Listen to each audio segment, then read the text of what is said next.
चलो आ जाओ सब। आज है 30 डेज चैलेंज का पहला दिन और आज हम बनाएंगे एक परफेक्ट स्टडी रूटीन जो सिर्फ 2 दिन का एक्साइटमेंट नहीं होगा बल्कि आप उसे लंबे टाइम तक फॉलो कर पाएंगे। एंड बिल्कुल भी नहीं, मैं आपके साथ वो पुराना सा रूटीन शेयर नहीं करूंगी जिसमें सुबह इतनी बजे उठो, देन ये करो, फिर ये करो। नो, इस वीडियो में हम बात करेंगे कि कैसे आप खुद के लिए एक सॉलिड स्टडी रूटीन डिजाइन कर सकते हो। एक ऐसा रूटीन जो आपके माइंड और बॉडी दोनों के लिए बेस्ट हो। और वीडियो के लास्ट में मैं आपके साथ अपना रूटीन भी शेयर करूंगी जिसने मुझे लाइफ में ग्रो करने में बहुत हेल्प करी है।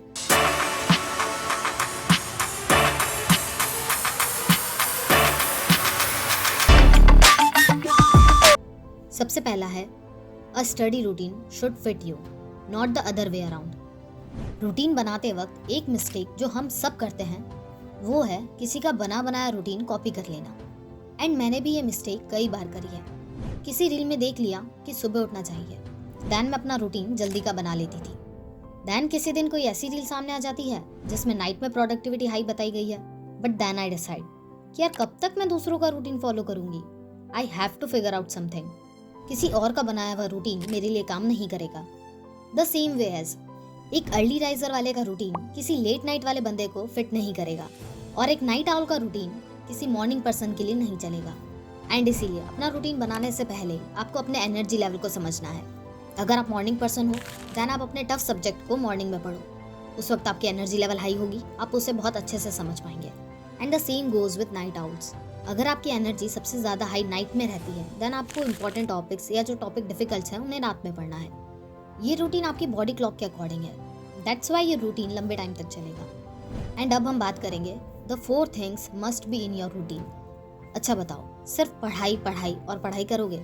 अगर ऐसा शेड्यूल बनाओगे तो सच में बताना कितने दिन ये शेड्यूल चल पाएगा? बिल्कुल भी नहीं। आप उससे बहुत जल्दी बोर हो जाएंगे एंड बहुत जल्दी क्विट कर लेंगे।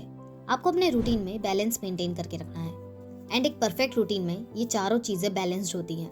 सबसे फर्स्ट पे आता है एक्सरसाइज। आपको सिर्फ दिमाग नहीं अपनी बॉडी भी एक्टिव रखनी है। डेली 15 से 30 मिनट की एक्सरसाइज या स्ट्रेचिंग करना आपके ब्लड सर्कुलेशन को इम्प्रूव करता है। And the most important thing, इससे फोकस भी शार्प होता है। इसलिए आप जैसा भी अपना रूटीन बनाएं उसमें एक्सरसाइज को ज़रूर इंक्लूड करें, इससे मिस बिल्कुल भी मत करना। सेकेंड है फैमिली एंड फ्रेंड्स टाइम। एक अच्छा रूटीन वो होता है जो आपको मेंटली हैप्पी रखे। अगर आप दिन में कुछ मिनट अपने दोस्तों या अपने फ्रेंड्स के साथ बातें करते हैं या उनके साथ स्पेंड करते हैं देन आपका मेंटल पीस एक अलग ही लेवल पर होगा। इसलिए आप अपने रूटीन में फैमिली और फ्रेंड्स टाइम भी ज़रूर इंक्लूड कीजिए।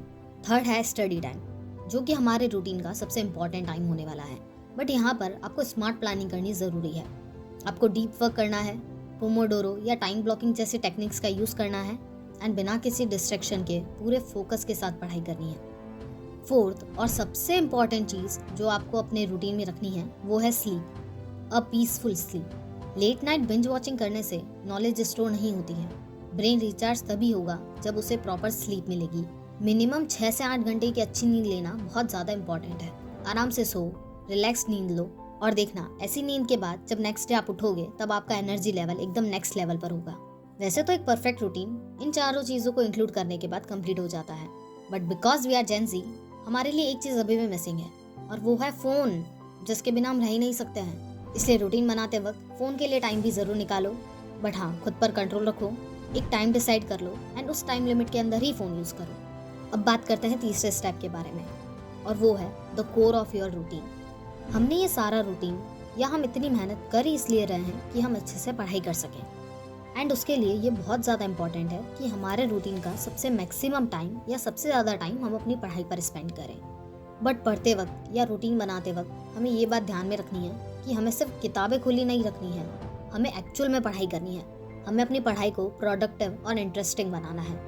इसलिए जो भी आप अपने लिए रूटीन बनाओ उसमें ये 3 टेक्निक्स इंक्लूड कर देना। पहला है एक्टिव रिकॉल। एक्टिव रिकॉल करने से आप रट्टा नहीं मारोगे। आप खुद से सवाल बनाओ और रिवाइज करो। सिर्फ रट्टा मत मारो, चीज़ों को समझने की कोशिश करो। दूसरा पोमोडोरो टेक्निक। 25 मिनट का स्टडी सेशन रखो और 5 मिनट का ब्रेक भी लो ताकि आपकी प्रोडक्टिविटी नेक्स्ट लेवल पर हो और नेक्स्ट सेशन के लिए आप चार्ज अप हो जाएं। एंड लास्ट है इवनिंग रिकैप। आपने अपने पूरे दिन में जो कुछ भी पढ़ा है या जो कुछ भी सीखा है उसे आपको सोने से पहले एक बार रिवाइज ज़रूर करना है सो दैट हम उसे याद रख पाएँ, हम उसे जल्दी से भूलें ना। एंड एक बात हमेशा याद रखो, quality always wins over quantity. बेशक कम पढ़ो, पर जितना भी पढ़ो उसे पूरे फोकस के साथ पढ़ाई करो। लास्ट में मैं आपके साथ अपना रूटीन शेयर कर देती हूँ। मैं मॉर्निंग में अराउंड 7 से 8 के बीच में उठ जाती हूँ। देन मैं लाइट से एक्सरसाइज करती हूँ, स्ट्रेचिंग करती हूँ या किसी दिन वॉक कर लेती हूँ। एंड देन मॉर्निंग का टाइम मेरे लिए सबसे ज़्यादा प्रोडक्टिव रहता है। उस वक्त मेरी एनर्जी सबसे ज़्यादा पीक पर होती है, इसलिए मैं अपने दिन का जितना भी इंपॉर्टेंट टास्क है वो 12 बजे से पहले कंप्लीट कर लेती हूँ। 12 से 2 बजे का टाइम ऐसा होता है जब मेरी एनर्जी सबसे ज़्यादा लो लेवल पर होती है, तब मेरा कोई भी काम करने का मन नहीं करता है।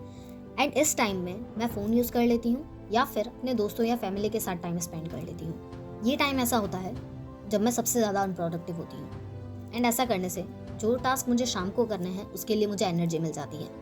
एंड अगर बात करें मेरे नाइट रूटीन की, देन उसमें 2 चीज़ें ऐसी हैं जो हमेशा होती हैं, इन्हें मैं कभी भी इग्नोर नहीं करती हूँ। सबसे पहला है, मैं रात को सोने से पहले कभी भी फ़ोन यूज़ नहीं करती हूँ, क्योंकि मैंने कहीं पढ़ा था कि रात को सोने से पहले हमारा ब्रेन सबसे ज़्यादा एक्टिव होता है। उस टाइम हम जो देखते हैं, जो सुनते हैं, वो हमारे सबकॉन्शियस माइंड में स्टोर हो जाती है। एंड दैट्स द रीज़न मैं रात को सोने से पहले कभी भी फ़ोन यूज़ नहीं करती हूँ। एंड नेक्स्ट थिंग जिसका मैं ध्यान रखती हूँ वो है अफर्मेशंस। मैं कभी भी बिना अफर्मेशंस बोले नहीं सोती हूँ। ये अफर्मेशंस मुझे नेक्स्ट डे के लिए प्रिपेयर करती हैं। अफर्मेशंस मेरे माइंड को बहुत रिलैक्स करती हैं। आज का टास्क बहुत सिंपल है, आपको अपने लिए एक रूटीन बनाना है। एंड जब आप रूटीन बना लें तब कमेंट सेक्शन में आकर लिखिएगा, I made my study routine. अगर आप सीरियसली इस 30 डेज चैलेंज का पार्ट हो, देन ये स्टेप कंप्लीट करना इंपॉर्टेंट है। और अब बात करते हैं कल की। आज हमारा रूटीन तो सेट हो गया है, बट व्हाट अबाउट डिस्ट्रैक्शंस?